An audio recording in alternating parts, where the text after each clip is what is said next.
आपको बराह रास्त लिए चलेंगे लाहौर, जहां पर पीपल्स पार्टी पंजाब के सदर कमर जमान कारा मीडिया से गुफ्तगू कर रहे हैं। लेकिन मोबिलाइजेशन के लिए कुछ वक्त थोड़ा सा दरकार ज़रूर होता है। हमने पहले दिन भी कहा कि हमें चंद हफ्ते दरकार हैं इस काम के लिए, लेकिन मुल्क के अंदर एक अजीब बहस छिड़ी। अनफॉर्चुनेटली कुछ दोस्तों ने मीडिया के अंदर ये बहस छेड़ दी कि जी पीपल्स पार्टी ने कोई बड़ा धमाका नहीं किया। हमने उन्हें बार बार कहा कि ये कोई स्विच ऑन स्विच ऑफ नहीं होता कि तहरीक चल जाए और तहरीक बंद हो जाए। पाकिस्तान पीपल्स पार्टी इस मुल्क में मज़ाहमत करने का और तहरीकें चलाने का सबसे ज़्यादा तजर्बा रखती है। हमने हमेशा आमरों के ख़िलाफ़ तहरीकें चलाई हैं, जाबरों के ख़िलाफ़ तहरीकें चलाई हैं, जाबराना रवैयों के ख़िलाफ़ एहतजाज किए हैं। हमें पता है कि मोबिलाइज कैसे करना है। सो गवर्नमेंट ने वो 4 पॉइंट जब नहीं माने तो हमने मोबिलाइजेशन शुरू की और ये इसका नुक्ता-ए आगाज़ है। अब इस पे इंशाल्लाह चेयरमैन साहब 19 तारीख को अपना फर्दर एजेंडा जो है वो आपके साथ शेयर करेंगे। लेकिन बात यह है कि 4 पॉइंट हमारे थे क्या? वो 4 पॉइंट बुनियादी तौर पे पाकिस्तान पीपल्स पार्टी का मुतालबा नहीं थे, वो पाकिस्तान का कौमी एजेंडा थे। पाकिस्तान को बेशुमार मसाइल का सामना है, लेकिन इस वक्त हम खारजा महाज पे बुरी तरह नाकाम हैं। पाकिस्तान के ऊपर दबाव बढ़ता जा रहा है। कभी पाकिस्तान का पानी बंद हो रहा है, कभी पाकिस्तान को दहशतगर्दी का डायरेक्टली हमारे बॉर्डर के ऊपर अटैक्स हो रहे हैं। वेस्टर्न बॉर्डर्स के ऊपर भी एक कदम एतमाद की फिजा है।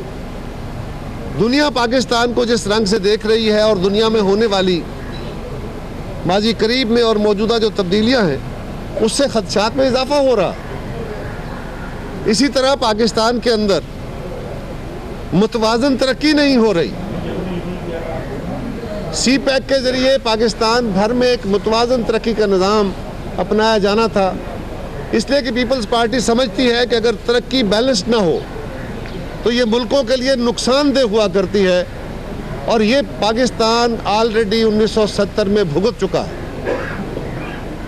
पाकिस्तान की तहरीक में सबसे बड़ा हिस्सा डालने वाले तरक्की के अदम तवाज़ुन की बुनियाद पे पाकिस्तान से अलग हो गए थे।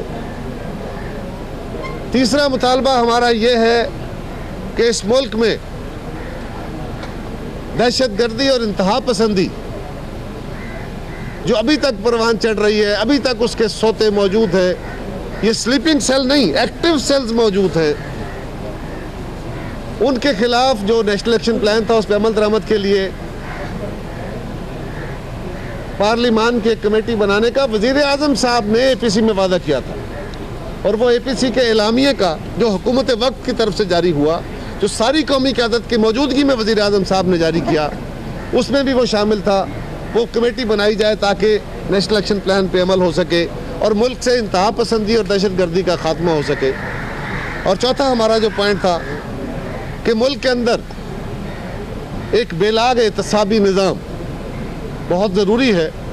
उसका नुक्ता आगाज़ पनामा पेपर्स से किया जाए, और पनामा पेपर्स बिल जो अपोजिशन ने मुश्तरका या मुतफ़िका तौर पे तैयार किया, ड्राफ्ट किया, सेनेट से पास हुआ, अब वो हुकूमत की ज़िम्मेदारी है।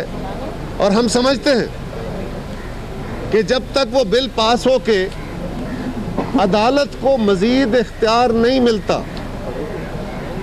इंक्वायरी के हदूद व क़यूद तय नहीं होते, किसी फौरी फैसले की तवक्को हमें तो नहीं है, पीपल्स पार्टी को तो नहीं है। इसीलिए हमने खान साहब को ये मशवरा भी दिया था कि आप अभी सुप्रीम कोर्ट में इस तरह ना जाएं। इससे पहले भी खान साहब इलेक्शन की धांधली में कमीशन में गए थे, तो हमने मशवरा दिया था कि खान साहब आपका मुकदमा दुरुस्त नहीं है। हम समझते, और वो साबित हुआ। हम समझते हैं कि अगर कमज़ोर तहरीकें चलाई जाएं और नाकाम हो तो हुकूमतें मजबूत होती हैं। लिहाजा जो तहरीक हमने शुरू की है, अब तहरीक का आगाज़ हुआ है। यकीनन हम बाकी जमातों से भी मुशावरत करेंगे लेकिन ये सिर्फ 4 पॉइंट्स का इशू नहीं है। ये जो गुड गवर्नेंस के दावेदार चीफ मिनिस्टर साहब हैं, यहां क्या हो रहा है? अस्पतालों में लोग मर रहे हैं।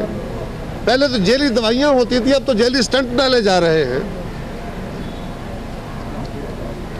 आज पाकिस्तान के अंदर छोड़ दीजिए, पंजाब के हमारे इलाके छोड़ दीजिए, लाहौर शहर के स्कूलों का क्या हाल है?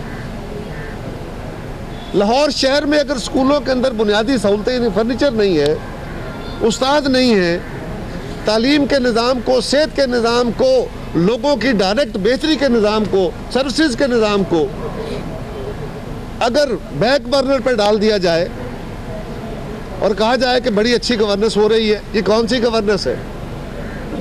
हम इसको मुस्तरद करते, इस तर्ज सियासत को मुस्तरद करते हैं और बार बार इन्हें कहा कि अपना किबला दुरुस्त करो।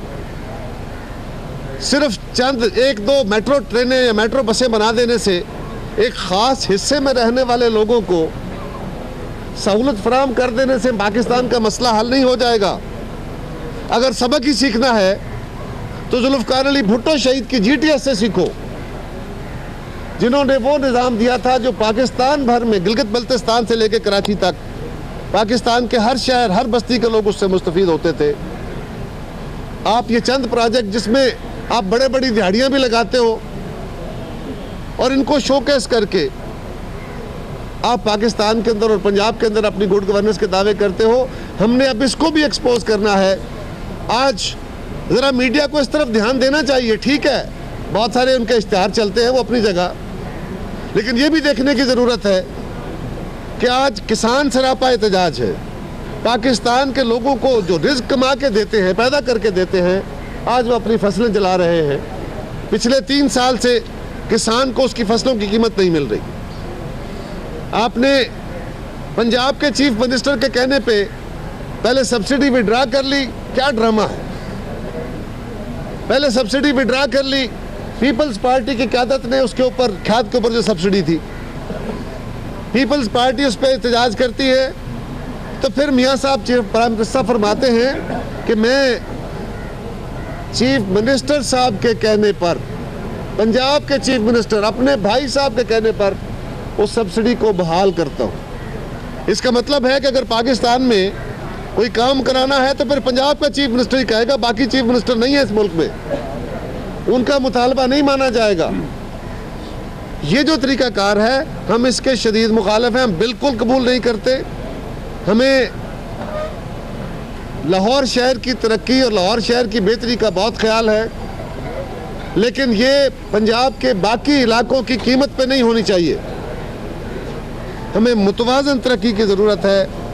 इसलिए ये रैली अब चली है, अब ये एहतजाज शुरू हुआ है और इंशाअल्लाह ये इनके इस तर्ज सियासत का खात्मा करके दम लेगा और अपने मुतालबात मनवा के दम लेंगे।